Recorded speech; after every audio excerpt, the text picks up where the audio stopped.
34 grams of grease stained the iron wrench in Maya's hand. While every elite cadet in the Crucible hummed with the power of million-credit exo-suits, the human sat alone with that primitive hand tool.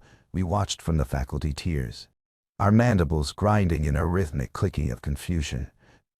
6,000 years of Draken military tradition frowned upon her rival, yet there she remained, a speck of soft tissue amidst a forest of hydraulic steel. Around the central base stood the other candidates, 9-foot giants encased in plated armor that hissed with pressurized steam. Into the room stepped General Zarn, his crest flaring a deep, aggressive violet. His footsteps were heavy enough to vibrate the observation glass. Failure in the high-gravity sector didn't just mean a low grade, it meant the structural collapse of biological tissue. If she stepped onto that plate without a frame, the history of Earth's integration into the Academy would end in a very public, very messy tragedy. What the scanners missed about her biology would rewrite our entire sector's threat assessment. Stay focused.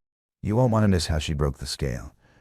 In the center of the base, at the iron monolith, a black cube of compressed alloy. 2 metric tons of dead weight the sensors recorded. A mass specifically calibrated to exceed the biological limits of any known species.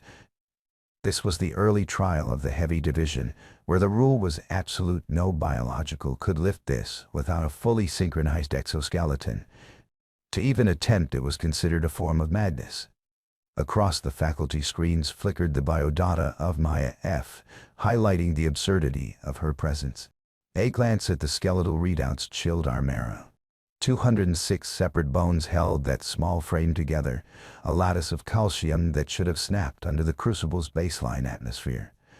Our data streams indicated no hidden servos, no subcutaneous mesh, only marrow and muscle. From the observation deck, we watched the human adjust her posture, looking not at the weight, but at the ceiling. She tapped the wrench against her outer thigh, a rhythmic, metallic clink that echoed in the silence. We logged it as a tremor of fear, a standard mammalian stress response before a predator's display.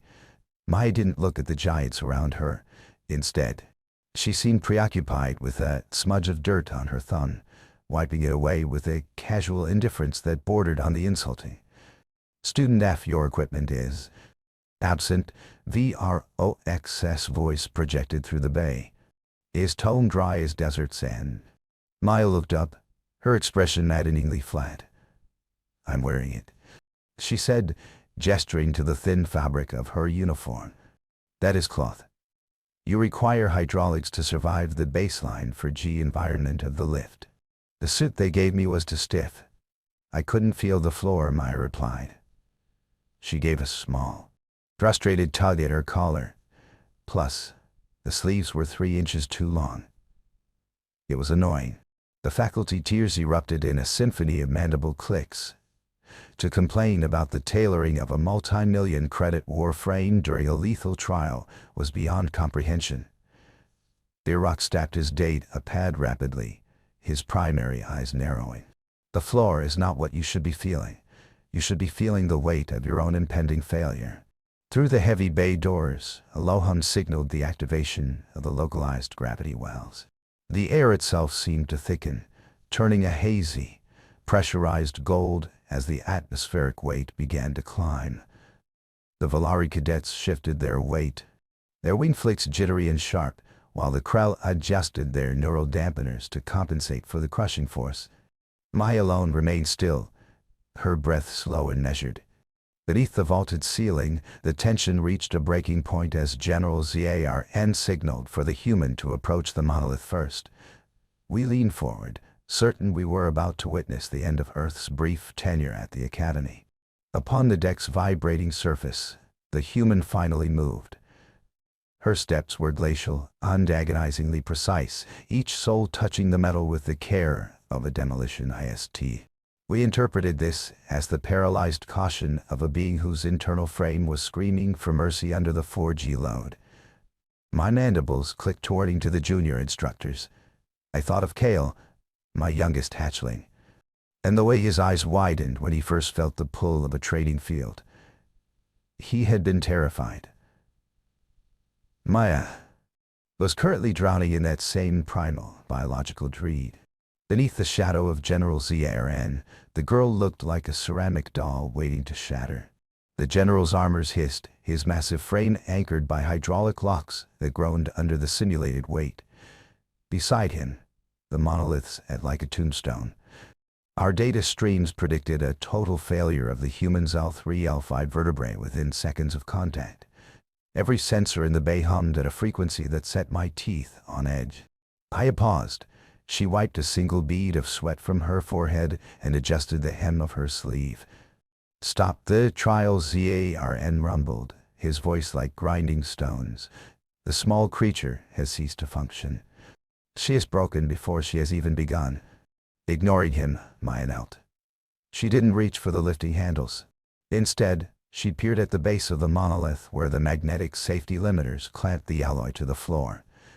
These limiters were designed to prevent the weight from tipping and crushing a student, but they also added a constant, invisible resistance to the lift. For a Draken, the resistance was a minor nuisance. For a human, we assumed it would be an immovable wall. She effortlessly tossed the heavy wrench between her hands while yawning. With 3 quick, practiced motions, she jammed the tool into the limiter's maintenance port and twisted.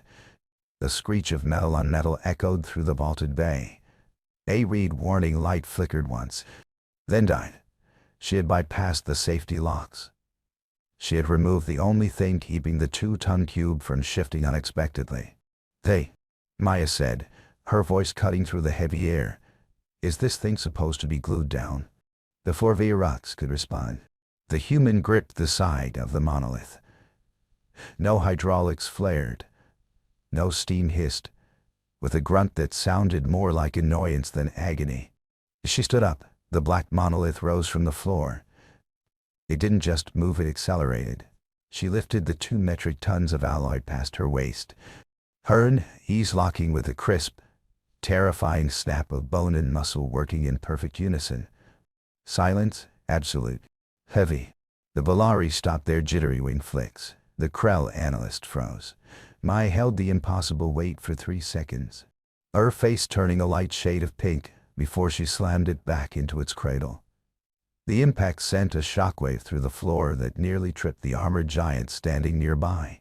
She stepped back, shaking out her hands as if she had just carried a heavy bag of groceries. The floor felt sticky, she muttered, looking at Virux. It kept dragging on the lift. "You guys should really grease the magnetic locks." We stared at the data slates. The sensors had a glitched. She had just performed a raw, unassisted lift of 2,000 kilograms in a 4G environment. My earlier interpretation of her slow movement vanished. She wasn't moving slowly because she was afraid of the weight. She was moving slowly because our planet's gravity was so weak to her that she was afraid of accidentally jumping into the orbit of the nearest moon.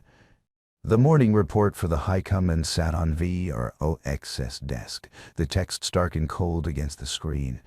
Beside the data pad lay the dull iron wrench, its handle now slightly bent from the torque Maya had applied.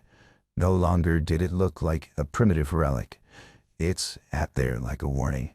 A single drop of grease remained on the desk's surface. Outside the window, the sun rose over the crucible, casting long shadows across the training grounds where the lifting requirements were already being rewritten. The heavy wrench remained where she had left it. It was cold, dark, and utterly silent.